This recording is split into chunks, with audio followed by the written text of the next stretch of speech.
नमस्कार फ्रेंड्स, आपण मानकु महेश्वर सेठी YouTube channel रे स्वागत जनाउछि।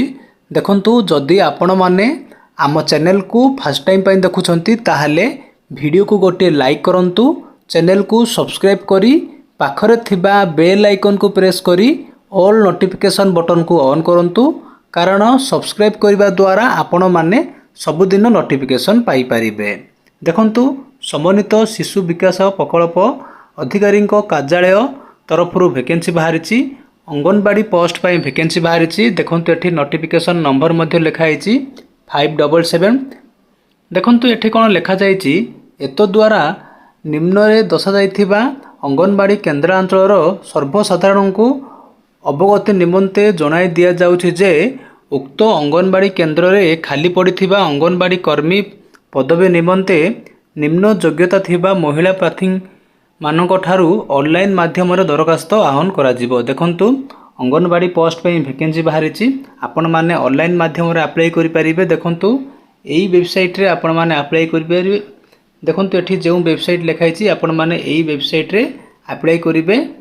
देखंतु आपण मानकर 4/6/2026 रु अप्लाई करिबा आरंभ हबो एवं अप्लाई करिवार लास्ट डेट होची 18/6/2026।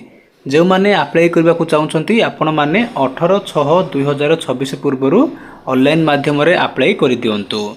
देखंतु अंगनवाड़ी केन्द्र नाम होची गोविंदपुर, ग्राम पंचायत होची मुंडपदर।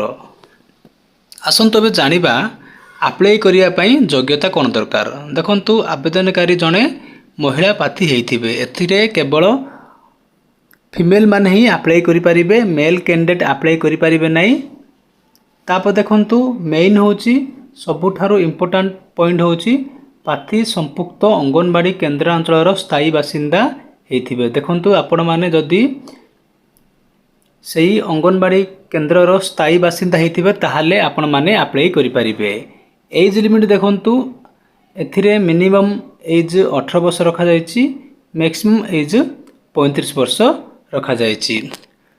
आसंते बे जानिबा क्वालिफिकेशन कोन दरकार। जो माने +2 पास करथिबे से माने अप्लाई करि परिबे। आपण माने यहाँ को ठीक से टिके पढ़ी देबे।